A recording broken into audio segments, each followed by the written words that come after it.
फिलहाल में 2 राज्यों में चुनाव चल रहे हैं जहां प्रचार चालू हो चुका है, हरियाणा में और जम्मू कश्मीर में। दोनों राज्यों के अंदर कांग्रेस और कांग्रेस का गठबंधन भारी बहुमत के साथ सरकार बनाने जा रहे हैं।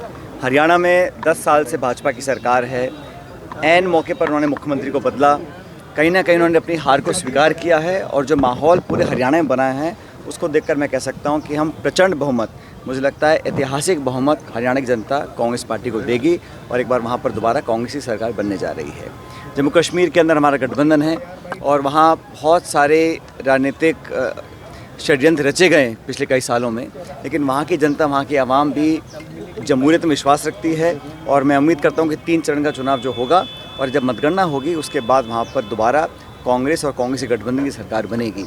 इंडिया अलायंस का जो एक राष्ट्रीय गठबंधन बना है वो लगातार आगे बढ़ रहा है। हम लोगों ने हरियाणा में भी कम्युनिस्ट पार्टी को एक सीट दी है। ये इस बात को दिखलाता है कि कांग्रेस पार्टी सबको साथ लेकर चलना जानती है और आगे चल भी रही है। बाकी 2 राज्य हैं झारखंड, महाराष्ट्र, वहाँ पर भी चुनाव होने हैं और मुझे बड़ा आश्चर्य है कि वो दल, वो पार्टी, वो सरकार जो दावा करते थे कि एक राष्ट्र एक चुनाव कराने का, वो ऐसा माहौल नहीं बना पा रहे हैं जहाँ निर्वाचन आयोग 4 राज्यों के चुनाव एक साथ करा सकता है। राजस्थान में अनेक उपचुनाव होने बाकी हैं, उत्तर प्रदेश में उपचुनाव होने बाकी विधानसभा के, उसकी भी घोषणा अभी तक हुई नहीं है। तो कहीं ना कहीं कथनी करने में फ़र्क है, लेकिन ये बात स्पष्ट है कि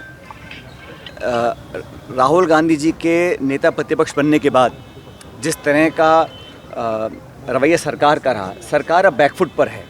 एजेंडा विपक्ष तय कर रहा है, जवाबदेही हम तय कर रहे हैं, सदन के अंदर, सदन के बाहर।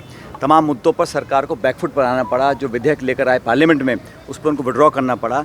तो जो बहुमत का घमंड और अहंकार 10 साल था वो जनता ने 4 जून को उतार दिया है। 4 जून के बाद एक नई सच्चाई, नई असलियत देश के सामने आई है और मुझे खुशी है कि राहुल गांधी जी ने कांग्रेस पार्टी के आग्रह को स्वीकार किया, नेता प्रतिपक्ष बने हैं और जिस प्रकार वो सरकार की जवाबदेही तय कर रहे हैं वो भी अपने आप में एक बदले हुए माहौल को दर्शाता है।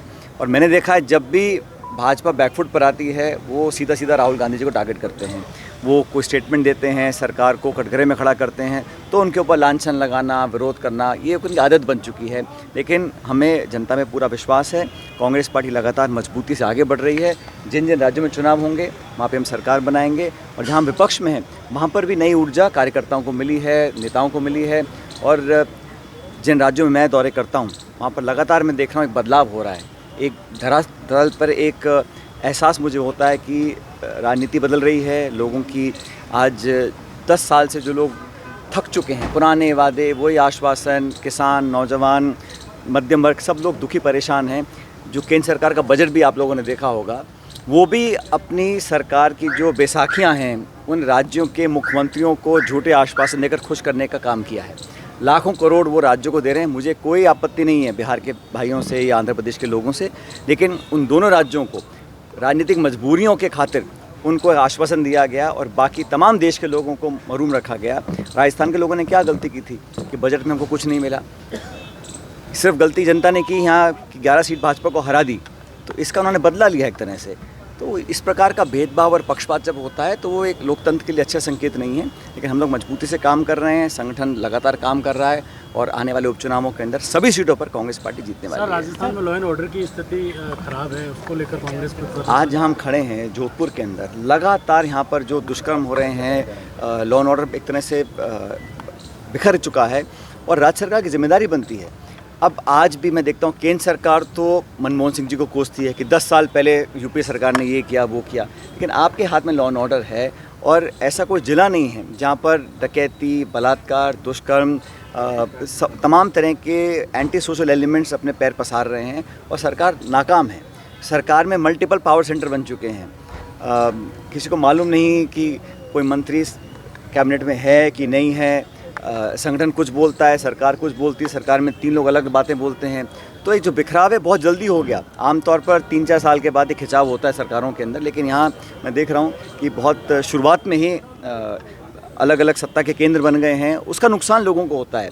जो नीति निर्माण होती है, गवर्नेंस होती है, ग्रामीण क्षेत्र कानून की जो बहाने देकर बात करते हैं, पुनर्गठन करने में किसी को क्या आपत्ति है? जब संस्था इतनी खोखली हो चुकी है, उसकी विश्वसनीयता पर इतने सवाल उठ चुके हैं, लोग जेलों में जा रहे हैं, रिश्वत लेते हुए पकड़े जा रहे हैं, तो जब आम व्यक्ति का विश्वास उस संस्था में नहीं है, तो संस्था से आप क्या उम्मीद करेंगे? और नए सिरे से अगर उनकी नियुक्तियों के अंदर जो पारदर्शिता वाले मापदंड होने चाहिए, वो क्यों नहीं हो सकते हैं? और दोबारा से शुरुआत करके इसका पुनर्गठन क्यों नहीं किया जा सकता? अगर अच्छा शक्ति है, कोई करना चाहे तो कर सकता है, और नहीं करना है तो आप बहाने 100 दे सकते हैं, कानूनी अड़चन है, संवैधानिक अड़चन है, फलाना है, ढिमकाना है, लेकिन कोई करना चाहे, क्योंकि नौजवानों के भविष्य से खिलवाड़ करने का अधिकार किसी को नहीं है, किसी दल को, किसी पार्टी को, किसी नेता को। और जो नियुक्ति के मापदंड होते हैं उसको स्पष्ट किया जाना चाहिए और ऐसे बनाए जाएं ताकि भविष्य में इस प्रकार की संभावना खत्म हो जाए। तो आरपीएससी की विश्वसनीयता खत्म हो चुकी है, उसको जीवित करना बहुत ज़रूरी है, क्योंकि नौजवानों का भविष्य जो है उस पर टिका हुआ है। और रोज़गार के मुद्दे पर भाजपा बैकफुट पर ही है। और रोज़गार आप घोषणा कर रहे हैं कि हमने 4 लाख नौकरियों का संकल्प लिया है। संकल्प क्या होता है, घोषणा क्या होती हैं? आप जो हम लोग नौकरियाँ दे गए थे उनके पत्र जारी कर दीजिए। तो इस प्रकार नौजवानों को भी लगता है भाजपा की जो चालें हैं वो समझ में आ रही हैं। विदेश यात्रा पर है, कांग्रेस सवाल भी खड़े कर रही है कि कोर्ट की तरफ से एक था कि विदेश जाएं तो आप पूछ के जाएं या कोर्ट को बता के जाएं। ये कानूनी मामला है, इसमें और कोई देखा, लेकिन मैं तो इतना जानता हूँ कि जो प्रदेश है वो प्राथमिकता होनी चाहिए और यहाँ का जो निर्वाचित सरकार, कोई भी सरकार हो, वो जनता के वोट से चुनकर आती है। अगर शिक्षा, चिकित्सा, कानून व्यवस्था, गवर्नेंस, डेवलपमेंट, विकास ग्रामीण क्षेत्र में, शहरी क्षेत्र में नहीं हो रहा है, लोग परेशान। इस बार गर्मी में क्या हाल हुआ, पानी बिजली की इतनी किल्लत पहले कभी नहीं देखी, और गर्मी हर साल पड़ती है। तो प्रबंधन की, इच्छा शक्ति की, ब्यूरोक्रेसी के ऊपर अपना प्रभाव रखने की कमी सरकार में मुझे साफ दिखाई दे रही है। जिस तरह से बयान आया जिलों को लेकर, एक अंतर्विरोध बीजेपी में पैदा हुआ, आप किस तरह से देख? मैंने पहले ही कहा ना, वो अलग अलग बातें अलग अलग लोग बोल रहे हैं, किसी को सच हकीकत पता ही नहीं है। कभी कोई नेता क्या बोलता है, कभी पलट जाते हैं, फिर विड्रॉ कर लेते हैं, तो असमंजस बना हुआ है पूरे सरकार। बंगाल में जो हालात हो रहे हैं, ममता सरकार को दबाने का प्रयास किया, क्या ये लोकतंत्र कर दिया है? देखिए, ऐसा है, किसी भी दुष्कर्म को हम सबको कठोर शब्दों में उसकी निंदा करनी पड़ेगी, और करते हैं हम लोग।